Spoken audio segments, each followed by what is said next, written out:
Alors, bonjour tout le monde, je suis ravie de vous accueillir. On est ravis de vous accueillir, Hervé, avec Loulou de la Vérité Diffusée. Vous êtes un chercheur biomédical. Vous avez évidemment pas de conflit d'intérêt, vous allez nous le confirmer.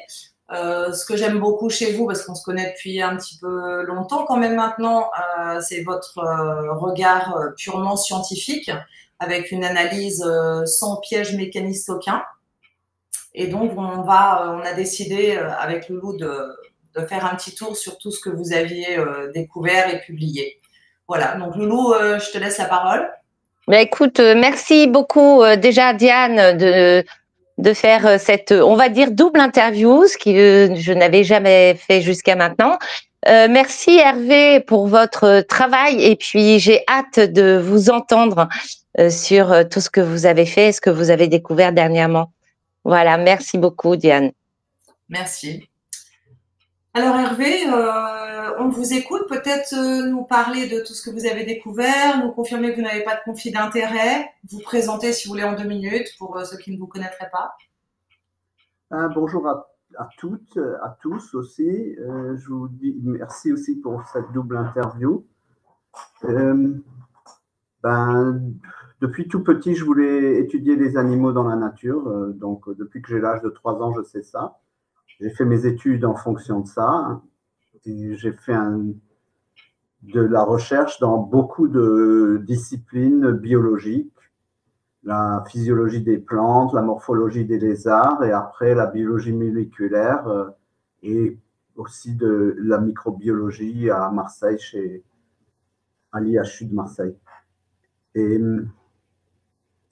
des conflits d'intérêts, j'en ai pas, je gagne pas, c'est même l'inverse, plus je parle et moins j'ai de chances de trouver un emploi, de retrouver un emploi.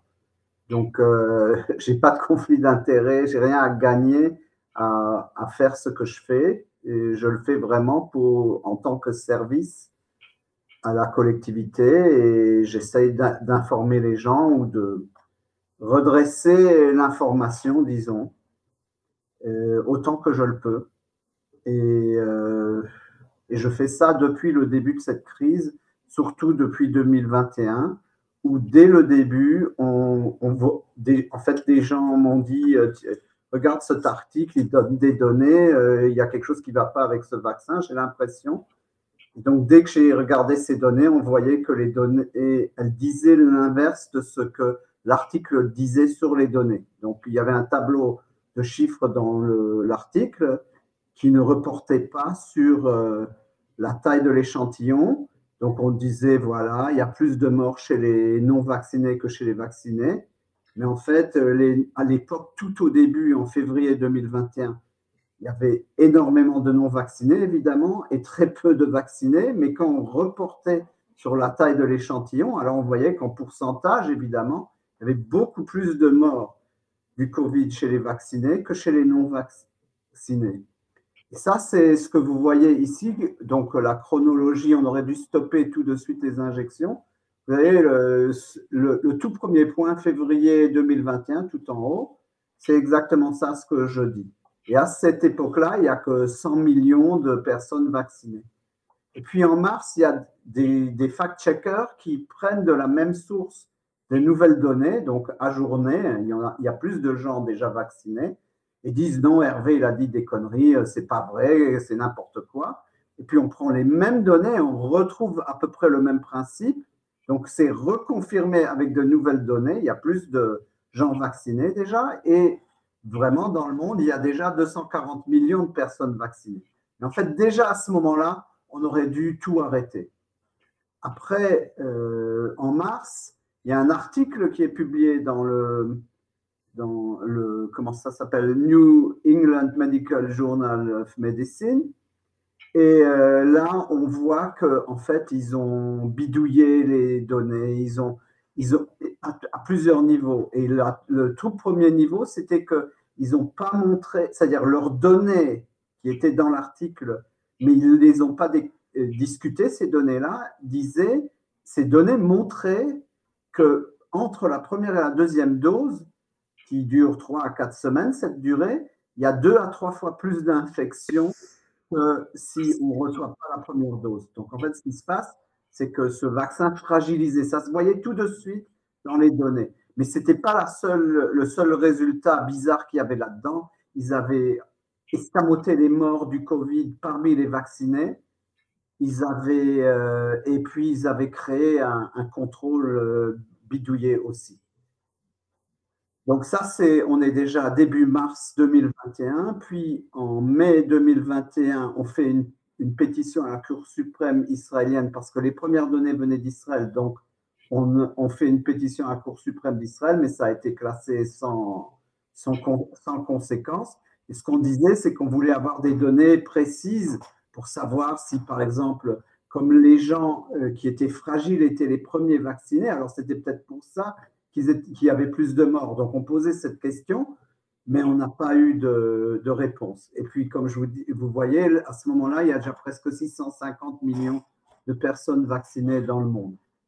Puis en juin, c'est la première fois que je publie, mais j'avais vu déjà en mai, ça m'avait pris du temps, ça m'a pris un mois jusqu'à ce que j'ai eu le courage de le publier, c'est que j'ai vu que le taux d'injection adulte était proportionnel à la mortalité infantile, et ça, c'était des données Euromomo. Donc là, je sors des données publiées sur le Covid et le vaccin Covid, et je m'intéresse aux données d'Euromomo de mortalité toute cause en Europe, pas seulement en Israël, et j'essaie de voir si c'est corrélé avec la vaccination. Et je trouve des résultats qui ont été beaucoup publiés, qui ont fait un peu de bruit, mais le résultat le plus important là-dedans, ce n'était pas seulement que les vaccinés meurent proportionnellement au taux de vaccination, ça on l'avait déjà de toute façon, mais que même les non-vaccinés, les enfants, les moins de 14 ans qui étaient non-vaccinés à l'époque,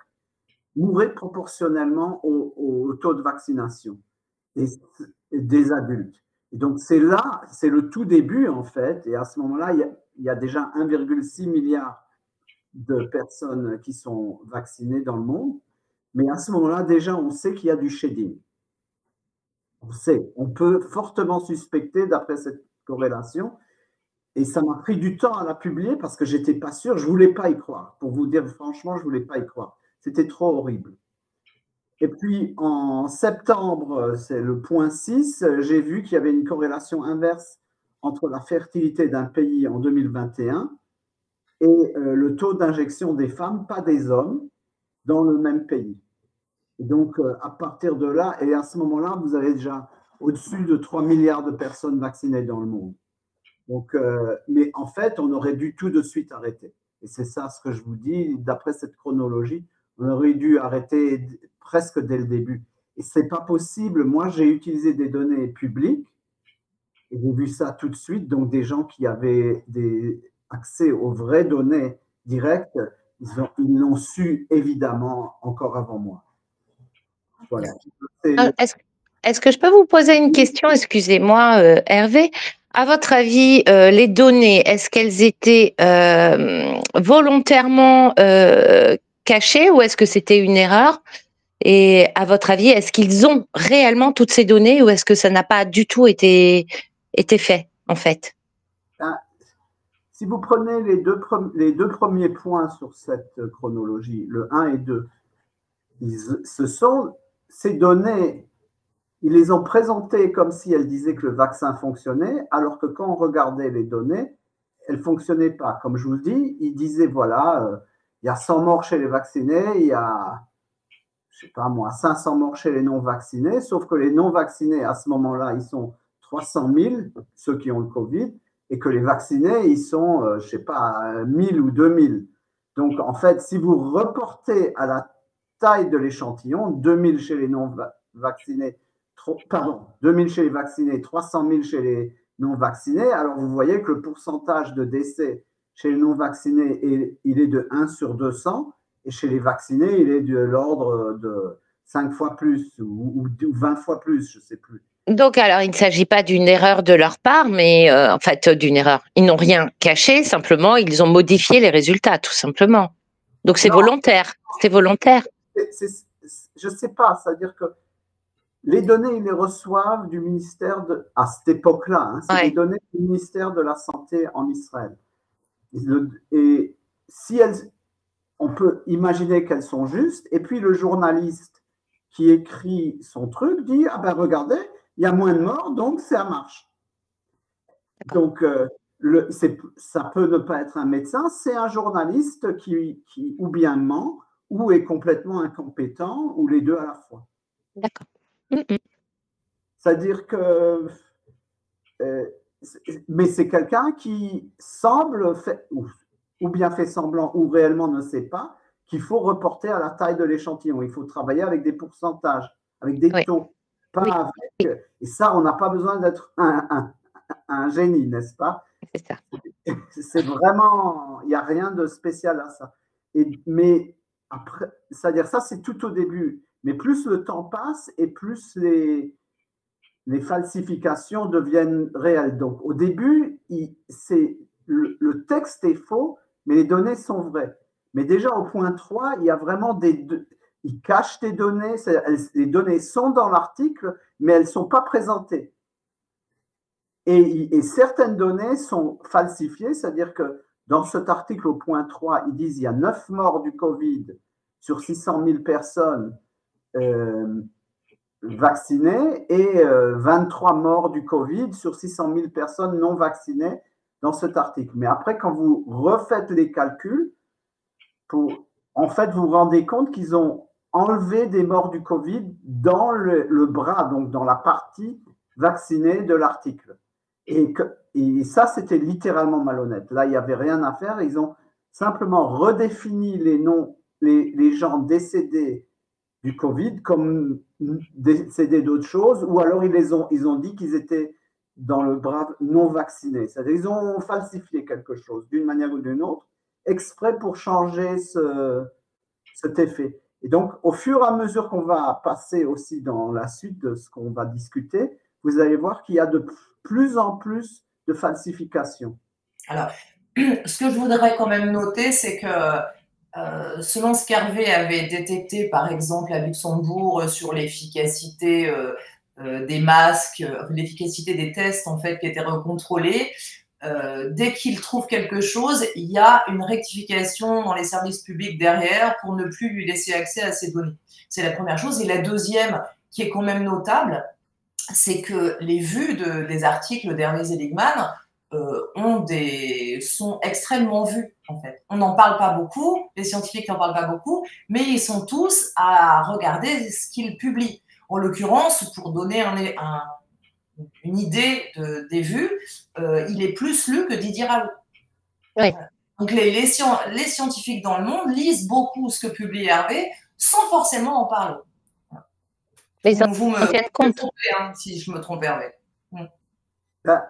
Disons que il n'y a que quelques publications qui sont vraiment beaucoup lues.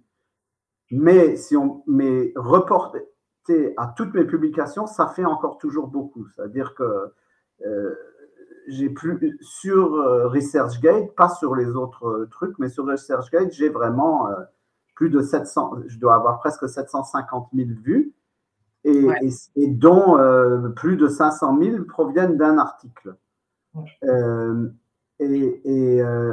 Qui inclut le shading, c'est-à-dire que le premier résultat dont je vous ai parlé dans la liste chronologique, je vous ai dit, qui venait de juin 2021, a été repris par quelqu'un de l'Université de Columbia et qui a refait des analyses similaires sur les données du CDC, donc pour les États-Unis d'Amérique, et on a retrouvé des choses convergentes. Et donc, on a publié en octobre 2021 un article qui décrivait ça, qui disait voilà ce qu'on a eu avec Euromomo, voilà ce qu'on a eu avec les États-Unis, et ça ressemble, et voilà. Et avec les données des États-Unis, on pouvait dire qu'à l'époque, dans le premier mois après la première dose, environ 400 000 Américains semblent être décédés en association avec la première dose. C'est ça ce qu'on avait vu à l'époque. Et cet article a été lu plus de 500 000 fois. Donc, sur ces 745 000 lectures que j'ai, j'en ai 500 000 qui viennent de cet article. Mais même les 240 000 qui restent sont encore, c'est pas peu non plus. Ouais. Ça veut bien dire en fait que les scientifiques dans le monde savaient en fait. Vous n'étiez pas les seuls à avoir trouvé ça.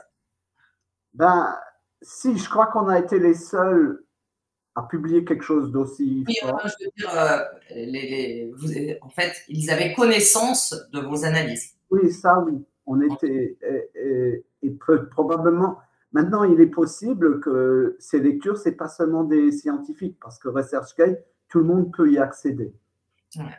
Et même En tout cas, vous avez suscité un intérêt mondial sur ce point-là, en tout cas. Alors, le prochain point qui est intéressant, c'est en hiver 2023-2024, il y a la fuite des données de Nouvelle-Zélande par Barry Young, ça vous vous en souvenez? Oui.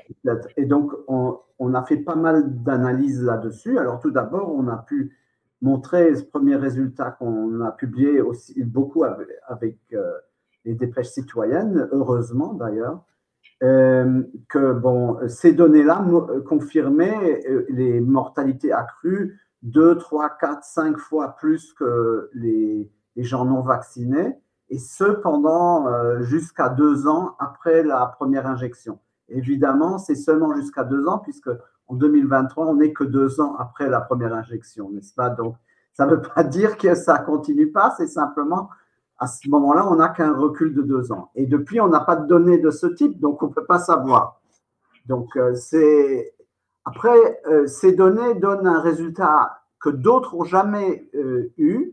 C'était que plus le délai était court entre 2 injections successives pour une personne, et plus il y avait de chances que la personne meure après la dernière injection. Et cet effet, et on le voit sur les jeunes, on voit que le délai court doit être beaucoup plus court que chez des gens âgés. C'est-à-dire, chez quelqu'un de jeune, il faut que ce soit vraiment très court, 10 jours, disons, et chez quelqu'un de 40 ans, il faut que ce soit 30 jours.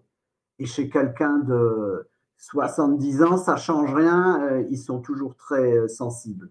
Et donc, ça suggère que les gens jeunes, d'une manière ou d'une autre, se débarrassent du vaccin relativement vite, de façon à ce que quand ils reçoivent une dose après, la deuxième dose par exemple, ils se sont suffisamment débarrassés de la première dose pour qu'il n'y ait pas trop d'excès, donc il y ait moins de risque d'en décéder. Et ça pourrait être que c'est simplement de l'excrétion, et donc on revient au shedding, qui viendrait surtout des jeunes, d'après ce résultat-là. Et ça, on va le garder en tête plus loin.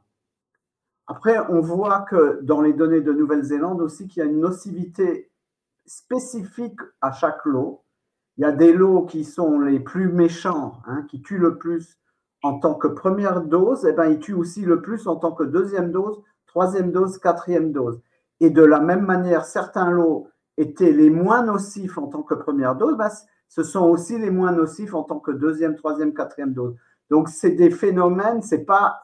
Il n'y a pas que des phénomènes aléatoires d'échantillonnage, c'est vraiment certains lots semblent pires que d'autres, et donc il est possible aussi qu'il y ait pas seulement plus ou moins de morts, mais de différentes maladies que ça entraîne, etc.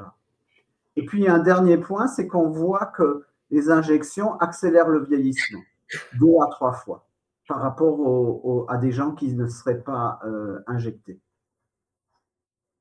Donc, est-ce que vous avez des questions sur cette partie-là? Eh bien, écoutez, comment vous pouvez nous dire que ça accélère, par exemple, le vieillissement? Qu'est-ce qui... Si vous regardez le risque de décès en 1 an, en fonction de l'âge, donc vous allez voir, les gens qui ont 20 ans, leur risque de décès, il est faible. Les gens qui ont 30 ans, il est un peu plus haut. Les gens de 40 ans, encore un peu plus haut. De 50 ans, encore un peu plus haut, etc. Oui. Ça vous donne, en fait, une sorte d'exponentielle parce que vraiment, de 50 à 60 ans, ça augmente beaucoup. De 60 à 70 ans, encore plus vite.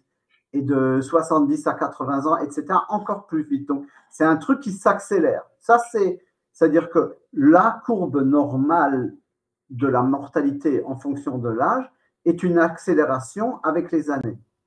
Et ce qu'on voit quand on prenait la courbe cette courbe pour la Nouvelle-Zélande de 2020, elle avait une certaine vitesse. Donc, l'exposant de cette exponentielle avait un certain chiffre, c'était, disons, 7. Et quand on prenait celui qu'on avait à partir des chiffres de Barry Young, on faisait exactement la même analyse, on avait un exposant de 9, 9,5. Et donc, c'était accéléré.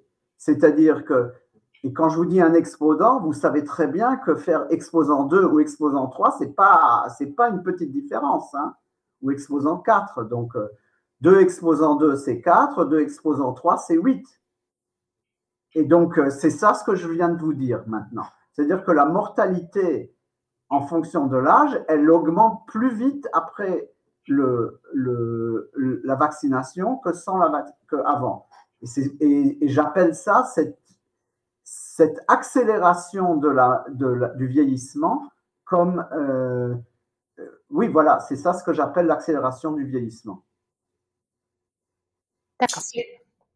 Ce qui était intéressant dans ces données de Nouvelle-Zélande, c'est que même si elles étaient anonymisées, on pouvait suivre la personne vraiment de trait à trait. Contrairement aux autres données qui étaient globales, là, on savait que telle personne avait été vaccinée le 21 janvier, puis le 15 février, et puis on pouvait vraiment suivre la personne avec sa mortalité. Et ça a été exceptionnel dans les données qui ont pu être récupérées, puisque les 3/4, elles sont données dans le gros, en fait, dans la mortalité toute cause, et on n'arrive pas à suivre une même personne par rapport à ses dates de vaccination. Okay. C'est exact, c'est-à-dire que là, la plupart des données dont je parle, c'est des données de population. On ne sait pas qui est vacciné, qui ne l'est pas, mais on sait qu'une population plus vaccinée meurt plus. Tandis que dans les données de Nouvelle-Zélande, on avait vraiment une personne vaccinée à telle date, décès ou pas décès, et la date.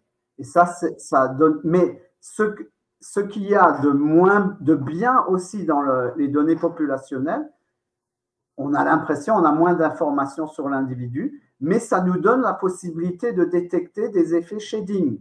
Parce que dans la population, si on sait qu'une partie de la population est vaccinée et qu'une autre ne l'est pas, et que malgré tout, comme par exemple les enfants qui ne sont pas vaccinés meurent proportionnellement au taux de vaccination des adultes, alors on a un effet shading qu'on ne pourrait pas avoir dans les données de Nouvelle-Zélande, parce que dans les données de Nouvelle-Zélande, on a des infos sur une personne, mais on ne sait pas si dans sa famille, d'autres personnes sont vaccinées ou non.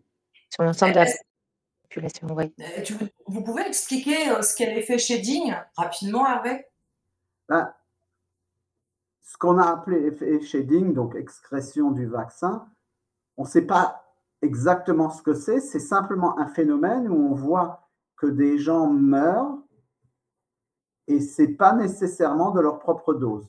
Alors, ça ne veut pas dire que les gens injectés ne meurent pas de la dose d'autrui, mais on va le voir de façon claire sur des gens qui eux-mêmes ne sont pas injectés, mais dont des gens dans leur entourage sont injectés. Et donc, la première fois, c'était au début 2021, quand je vois que les enfants non injectés à cette époque-là meurent proportionnellement aux injections adultes. C'était le tout premier résultat.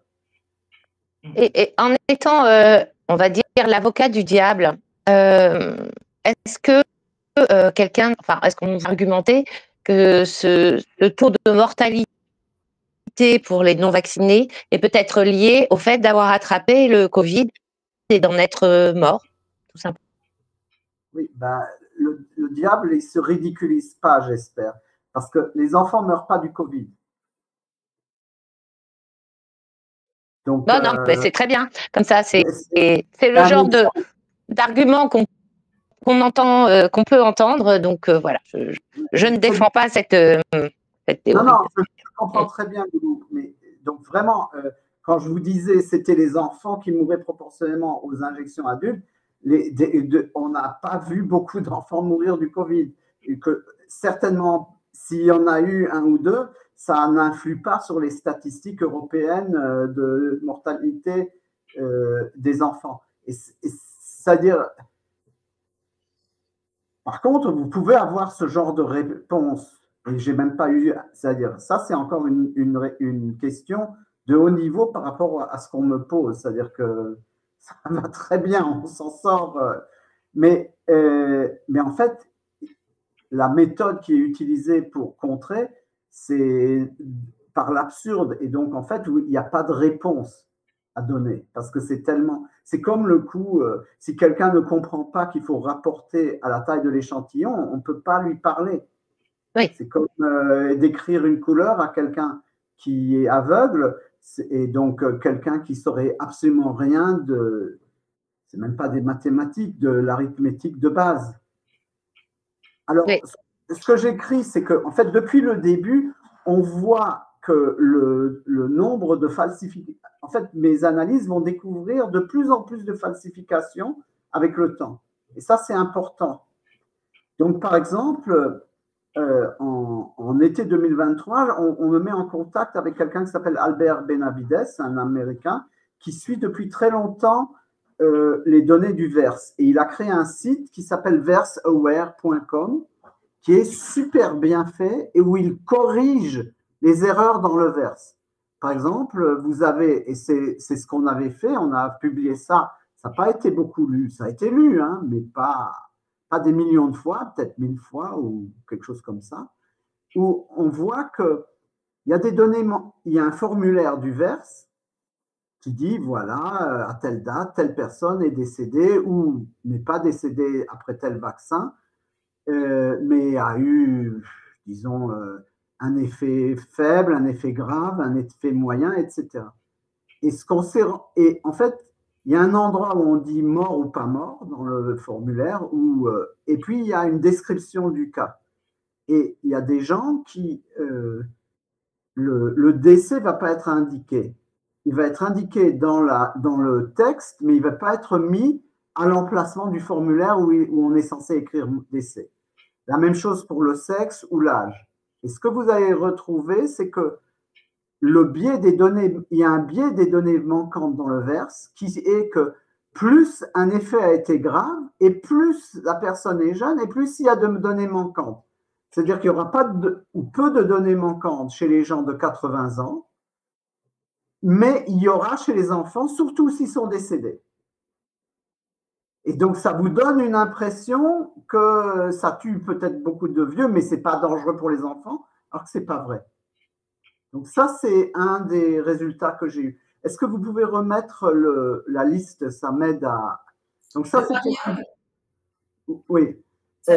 Voilà. Donc, ça, c'est un exemple de falsification, soi-disant par oubli, qui est dans le VERSE. Et il y en a plein. Donc, Albert, il en a trouvé plein des trucs comme ça. Hein.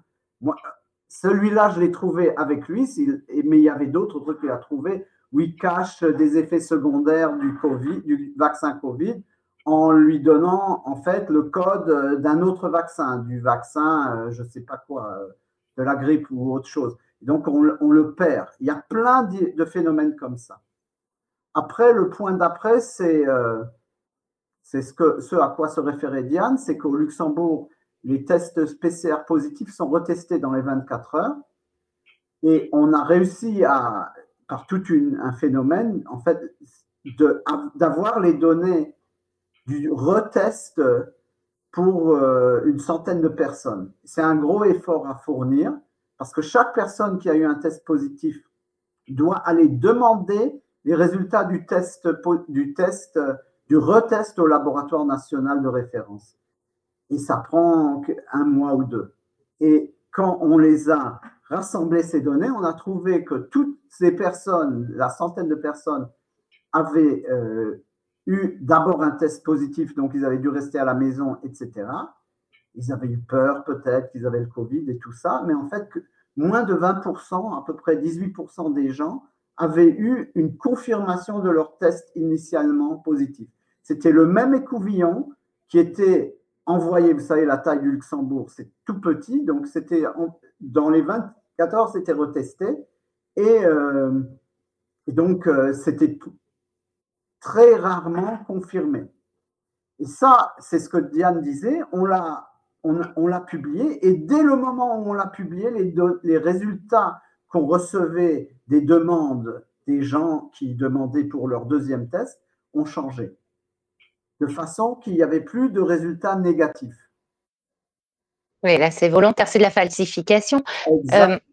Complètement, c'est juste horrible. Et là, vous parlez surtout de la mortalité. Est-ce que vous avez pu faire des recherches sur les effets secondaires?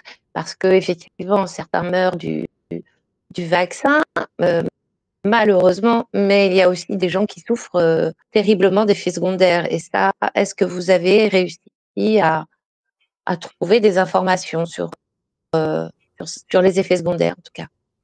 Alors, à part le VERS, où je vous dis, dans le VERS, on sait si une personne est décédée ou si elle n'est pas décédée, mais quels effets secondaires il y a. Et là, on peut faire des choses. Mais comme je suis forcé d'utiliser des données générales, le VERS, il a beaucoup de biais. Je viens de vous dire, en donner un. Donc, ce n'est pas la meilleure source pour une analyse. Donc, en fait, je me suis réellement très focalisé sur les données de mortalité toute cause publiées par les pays et sans rapport avec rien, qui depuis toujours sont publiées. Tous les pays publient ce genre de données. Enfin, pas tous, mais beaucoup de pays publient ce genre de données, mortalité toute cause, mensuellement ou même hebdomadairement. En Europe, c'est toutes les semaines et par groupe d'âge. Et donc, c'est là-dessus que je me suis concentré. J'ai pas pu, c'est-à-dire que dans les données dont on va parler dans quelques minutes, j'ai eu les causes du décès et c'est d'après différentes maladies. Et j'ai pu les associer avec le vaccin. Mais on pourra en parler un tout petit peu après. Parce que, en fait, ce que vous allez voir dans la liste que vous voyez, c'est qu'il y a de plus en plus de falsifications. Je vous dis, le VERS, il y avait des choses fausses. Les PCR, c'est faux. Ensuite, il y a eu, il y a 1 an et demi, au printemps 2024, il y a eu un article tchèque basé sur des données d'assurance maladie tchèque, où il disait et l'article disait, oui, les mortalités des non-injectés sont plus grandes que celles des injectés. Mais ils avaient donné leurs données. Et quand on regarde, alors là, le tout premier point qu'on peut faire, c'est regarder à la même époque la mortalité générale par classe d'âge en Tchéquie. Et on voit qu'il y a on n'est encore pas là. Il faut revenir en arrière. Ça, c'est, oui.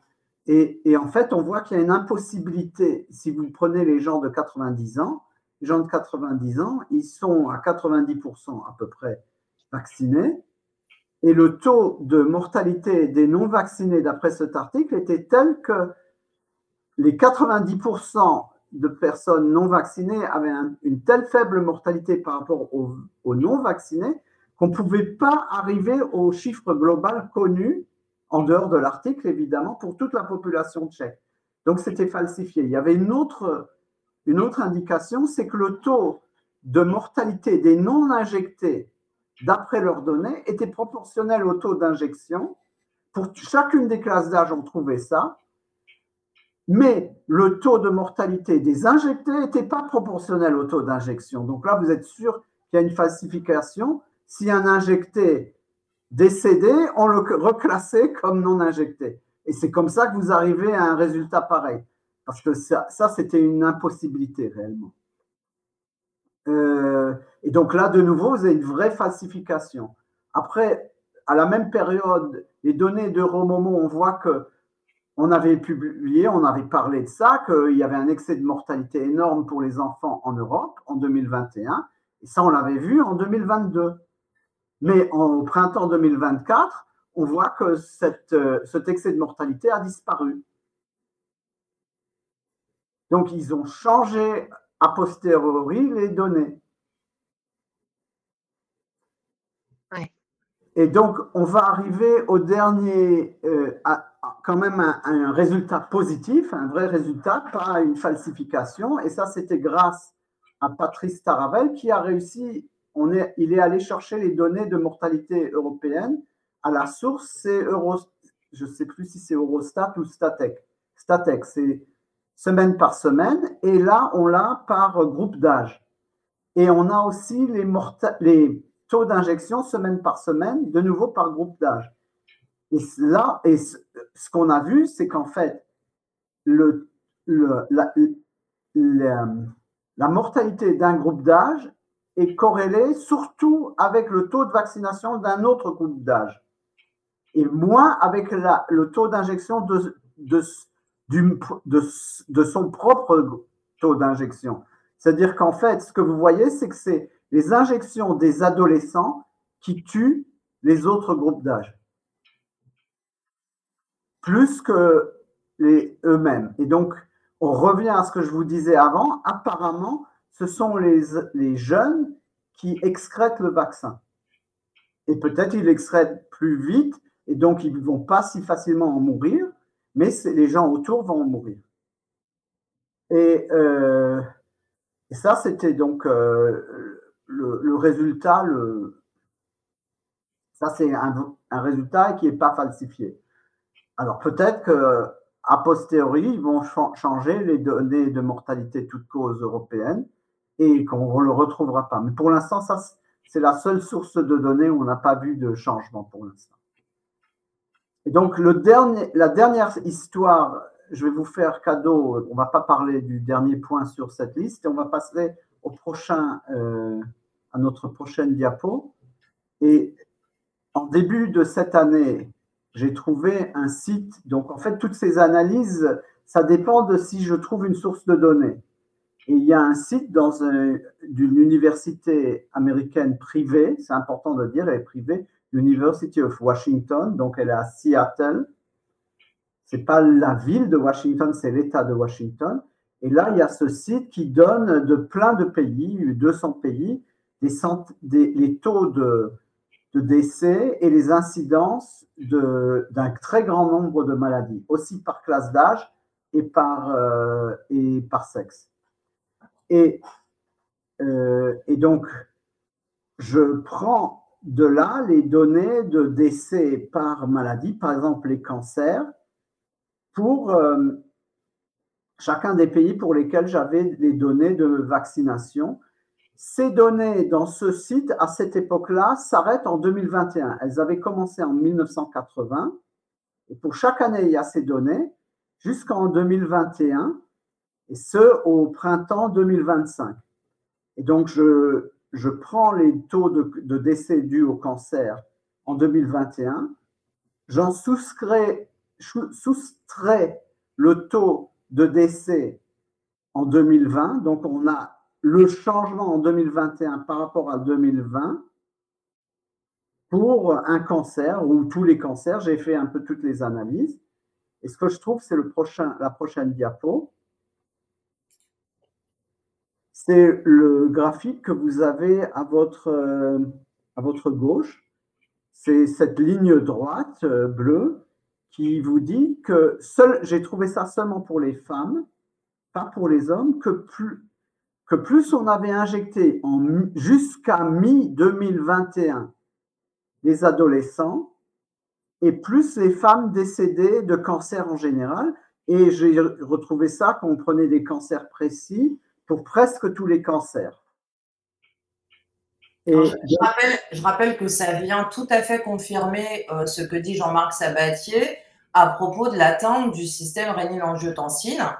Et en fait, lui voit aussi que les femmes sont plus sensibles sur leur système rénine-angiotensine que les hommes. Et donc, les deux informations, finalement, se collent l'une à l'autre et se corrèlent l'une l'autre. Avec le fait que comme ce ne sont pas les femmes de 20 ans qui meurent du cancer à un tel degré qu'on le verrait sur cette corrélation, oui, on sait qu'il y a plus de cancers plus jeunes maintenant, mais le gros des décès que vous voyez qui sont impliqués dans ce graphique, c'est les gens qui, dans les âges au-dessus de 40 et 50 ans. Et donc, or, je n'ai pas de corrélation avec le taux d'injection des gens de 50, 60, 70 ans. Il est avec le taux d'injection des enfants, enfin des 10-14 ans, qui viennent tout juste de commencer à se faire injecter à cette période-là. Et je vais retrouver cette corrélation, enfin une corrélation similaire dans presque tous les taux de cancer, dans presque toutes les maladies cardiovasculaires, dans presque toutes les maladies neurologiques et gastro-entérologiques. C'est-à-dire que j'ai regardé 4 groupes de maladies et en 2021, seulement les femmes, pas les hommes, meurent proportionnellement au taux d'injection des ados, des jeunes ados, et pas les hommes. C'est ça ce qui est extraordinaire. Et donc, ça indique un shading. Ensuite, un autre résultat que j'ai eu, c'était que l'augmentation moyenne du taux de décès pour cancer spécifique à un organe, par exemple le foie ou les ovaires, les testicules, etc., en 2021 était proportionnel au cumul du vaccin dans cet organe. Et donc ça, c'est le graphique de droite que vous voyez. En orange, vous avez pour les femmes et en bleu pour les hommes. Et là, on voit pour les deux sexes, en fait, le phénomène. Plus on avait trouvé 48 heures après injection d'une souris le vaccin dans le foie, donc dans un certain organe, par exemple le foie, et plus cet organe vraiment réagissait au niveau de cancer en 2021. Et c'est ça ce que vous voyez pour les deux sexes. Donc, il y a certains organes qui cumulent plus le vaccin et ces organes-là vont plus développer de cancer mortel que les organes qui cumulent moins le vaccin. Oui, excusez-moi. Mais là, vous parlez du vaccin Covid ou tout type de vaccin aujourd'hui? Non, on parle que du vaccin Covid. Pour l'instant, moi, j'ai parlé que du vaccin Covid. J'ai pas, excusez-moi, c'était implicite et c'est de ma faute. Non, c'est important. Mais en fait, c'est là où je ne sais pas, hein, je fais l'avocat du diable, comme on dit, même si j'ai rien de diabolique. Les enfants n'ont pas reçu de vaccin Covid, en fait. En fait, il me semble que les enfants n'avaient pas de dose de vaccin Covid. Je parle des enfants, vous avez parlé de la catégorie 10-12 ans, mais sauf erreur de ma part, ils n'étaient pas forcément vaccinés, en tout cas. Non, pas forcément. Alors déjà, c'est la catégorie 10-14 ans. 10-14. Et on est la 28e semaine de 2021. Et donc, il y a déjà des jeunes qui sont vaccinés. Et si vous regardez l'axe horizontal du graphique de gauche, vous voyez que les taux ne sont pas très forts. Ça va jusqu'à quelque chose comme 20 ou 30%. Mais il y a des jeunes qui sont vaccinés. Oui, non, pas 20, 14-15%, voilà. Donc, il n'y a pas beaucoup le taux de vaccination est faible, mais il a un effet. Et pour ce qui est du graphique de gauche, il n'y a pas il s'agit simplement, là, c'est pas sur les enfants, c'est rien du tout, c'est le décès dû au cancer par organe en fonction de combien cet organe cumule le vaccin. Donc ça, c'est quelqu'un qui est vacciné et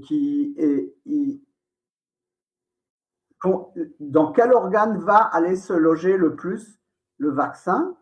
Et c'est le foie et les ovaires. Et ce sont ces organes-là qui ont le plus augmenté leur taux de décès dû au cancer. Et l'inverse pour les organes comme l'œil qui cumulent très peu le vaccin. C'est ça ce que j'observais. Là, on aurait un effet direct de dose chez les gens injectés eux-mêmes. Donc, il faut bien séparer les deux phénomènes. Mais ça, c'était dans les données de printemps 2021 de ce site de Washington. Et ce qui est important, c'est qu'il y a 3 semaines, littéralement il y a 3 semaines, j'ai vu que ce site avait été retravaillé et qu'ils avaient rajouté les données de 2022 et 2023. D'un coup, en automne 2025, les données de 2022 et 2023 apparaissent, alors que pendant 4 ans, le site était bloqué sur 2021, ce qui était déjà louche. Et donc, j'ai analysé les données de 2022 et 2023, elles montrent des résultats intéressants, on va en parler, mais j'ai repris, encore une fois, comme si je ne l'avais pas fait au printemps, les données de 2020 et de 2021 pour les mêmes maladies que j'avais analysées au printemps. Et j'ai vu que toutes les données ont été changées, pas de façon forte, plus ou moins en moyenne 5%, mais pour ainsi dire, toutes les corrélations que j'avais, et je vous avais dit que c'était les mortalités des femmes qui étaient proportionnelles aux injections des enfants, comme le graphique de gauche que vous avez devant vos yeux, je retrouvais ce phénomène-là dans presque toutes les maladies. J'avais fait peut-être 60 maladies et j'avais le résultat dans 50 ou plus maladies. Donc, cet ordre de grandeur. Et dans les nouvelles données, en fait, les données, je ne sais pas comment les appeler, d'octobre pour 2020 et 2021, toutes ces corrélations ont disparu. Donc, les données telles qu'elles étaient au début de 2025 pour 2021 et 2020 indiquaient un effet shading très fort que vous voyez dans votre graphique de gauche devant vous. Et les soi-disant mêmes données un peu altérées en octobre, il n'y a plus du tout ce phénomène. Donc là, vous avez rétroactivement un changement de données 4 ans, plus de 4 ans plus tard, qui est apparemment cible de cacher les résultats que j'avais publiés 6 mois plus tôt. Et ça, c'est le tout nouveau résultat, en fait, des derniers jours. Et vous êtes les premières à l'entendre. Ah, bien. Merci. Et alors, évidemment, dans ces données-là, les résultats que j'ai dans le graphique de droite non plus, elles n'existent plus. On ne voit plus cette corrélation avec le cumul par organe du vaccin. Ça aussi, ça a disparu. Par contre, les nouvelles données pour 2022 et 2023 que je n'avais pas au printemps, donc je n'avais pas de rien publié, je les ai prises et je les ai analysées. Et ce qu'on trouve là, on voit plus beaucoup, très peu d'effets qu'on pourrait appeler shading. Donc, ce ne sont plus des corrélations entre les décès des adultes et les injections des ados, mais on voit beaucoup de corrélations entre les injections adultes, plus de 50 ans, et les décès pour ces maladies, aussi toujours plus de 50 ans. Donc là, il s'agit d'effets directs qu'on voit en 2022-2023, et on le voit pour les 2/3 des maladies à peu près. Donc, on ne le voit plus pour presque toutes les maladies, disons plus pour 80% des maladies, on le voit pour 60 à 70% des maladies. Et là, on le voit presque autant pour les hommes que pour les femmes, c'est-à-dire qu'on va le voir dans 70% des maladies chez les femmes et dans 60% des maladies chez les hommes. À la louche, évidemment. Donc, vous voyez donc vous confirmez un effet néfaste du vaccin, mais direct, pas par shading. Le shading, en fait, de 2021 à 2023 semble disparaître. Il y a de moins en moins de corrélations indiquant du shading. Donc, injection jeune, mortalité âgée. Ça, on en a de moins en moins avec le temps, mais on a de plus en plus d'effets sur les hommes qui rattrapent presque les femmes. Donc, on passe d'effets qui semblent être indirects par shading à des effets directs du vaccin, des effets shading qui semblaient seulement sur les femmes, à des effets directs propre injection en 2022 et en 2023 sur les hommes et sur les femmes, même s'il y a un peu plus sur les femmes que sur les hommes. Et donc voilà, ça c'était vraiment tout ce que je voulais vous raconter aujourd'hui. Je rappelle que suite à ce qu'avait trouvé Hervé Seligman sur le shading, en fait, il y a un docteur du Middle West qui reste anonyme, qui a fait toute une analyse clinique, c'est-à-dire en interviewant, en sélectionnant des gens, et en fait qui révèle que ce shading est une évidence dans la population. C'est-à-dire que pour les gens, c'est évident qu'il y a une contamination des gens vaccinés sur les gens soit autrement vaccinés, soit non vaccinés, qui est délétère. Bon, Loulou, on t'a rendu silencieuse. Ah, bah, écoute, oui, bien sûr, parce que c'est notre combat à tous, hein, depuis 4 ans, 5 ans maintenant. Et on a beau essayer de prouver, je pense à vous, Hervé, qui avez dû passer des heures et des heures de calcul, toi, Diane aussi, pour un tas de choses. Et en fait, on se dit, mais on n'arrête pas de prouver, voilà, il y a des calculs, il y a plein de choses. Et ce qui est terrible, c'est que en fait, on ne nous entend pas. Et c'est vrai que voilà, à chaque fois qu'il y a des révélations, en plus, enfin bon, voilà, ça m'effondre encore plus, quoi. Enfin bref, donc oui, je sais plus quoi dire là, je ne sais plus quoi dire.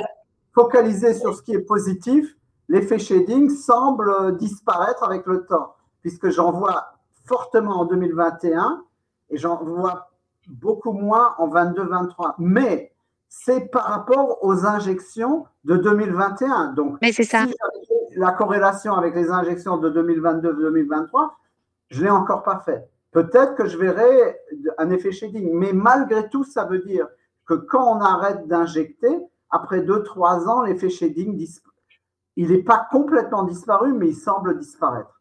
Donc ça, oui, alors, bien. C'est vrai, c'est bien, c'est très positif. Ce qu'il y a, c'est qu'aujourd'hui, il ne faut pas se voir la face. Il y a des nouveaux vaccins. Il y a une autre indication qui est évidemment très négative, c'est que si on regarde les taux de décès en 2022-23 par rapport à ceux de 2021, ils sont plus forts en moyenne. Pas beaucoup plus forts, mais donc même si on ne voit plus l'effet shading, ou moins l'effet shading, on voit plus de décès. Donc, les taux de décès pour les cancers ou les maladies cardiaques semblent avoir augmenté. Pas partout, mais il y a une tendance à la hausse. Donc ça, on revient à votre pessimisme. Ouais. Mais ce qui est quand même à signaler, c'est que ce que fait Hervé, c'est purement scientifique de base, c'est-à-dire on observe ce qui se passe et puis ensuite on doit faire des recherches. Et ça, c'est complètement ignoré en fait. Donc maintenant, effectivement, on est en 2025, ça fait 4 ans, on commence à avoir des données avec les Pfizer Papers, etc. Mais il n'empêche que tout ça a été vu déjà il y a 4 ans. Donc il y a 4 ans, sur cette simple base, le principe de précaution devait s'appliquer et on devait cesser ces injections immédiatement. Et au lieu de ça, tout l'inverse a été fait. Donc à tous ces spécialistes, soi-disant scientifiques de plateau télé et autres calculateurs, en fait, ce que fait Hervé est vraiment de la science de base. De base. Et ma première diapo que je vous ai dit, c'était, oui, vous voyez dès le début qu'il fallait, d'après le principe de précaution, il fallait arrêter dès février et probablement même avant. Oui. Avec les Pfizer Papers, on sait qu'il ne fallait même pas commencer, à vrai dire. Voilà, c'est ça. C'est-à-dire qu'eux avaient les données qui permettaient de dire non, il ne fallait pas y aller avant même de commencer. Après, Hervé, vous faites partie de ces personnes qui n'ont aucun conflit d'intérêt, d'accord? À partir du moment où soit des pseudo-spécialistes, je dis bien pseudo parce qu'ils ont beau être diplômés, à partir du moment où ils ne font pas les recherches, toujours avoir par crainte, pardon, de perdre leur réputation ou leur salaire, je trouve que c'est horrible. Et c'est vrai que la société, je dirais presque dans tous les domaines, fonctionne comme ça aujourd'hui. Et là, c'est très révélateur. Donc voilà, encore une fois. En tout cas, tant que vous m'entendez, merci beaucoup Hervé pour toutes ces explications parce que j'ai peur que mon micro me lâche dans quelques secondes. Merci beaucoup pour toutes ces explications. Non, mais je suis désolée, mais Ben oui, pour l'instant, et je pense qu'il y a problème de réseau et pour le reste. Je te disais, coupe mon micro, Diane. Vous ne perdez de temps à cause d'un problème technique. Est-ce que tu as d'autres questions, Lolo? Non, moi, j'ai plus rien à dire, en fait. J'ai plus rien à dire. Je suis abattue, comme tout le monde. J'ai plus rien à dire et voilà. J'aimerais que les gens ouvrent les yeux, voilà, tout simplement. Très bien. Eh bien, on va peut-être s'arrêter là alors. Hervé, est-ce que vous avez quelque chose à ajouter? Sûrement, mais ça ne me vient pas à l'esprit. Oui. Ben, quand vous avez quelque chose, n'hésitez pas, vous nous rappelez et on fait ça. Ok. Merci beaucoup. Merci beaucoup. Nous qui- Merci. C'est nous qui vous remercions. Merci beaucoup. Merci.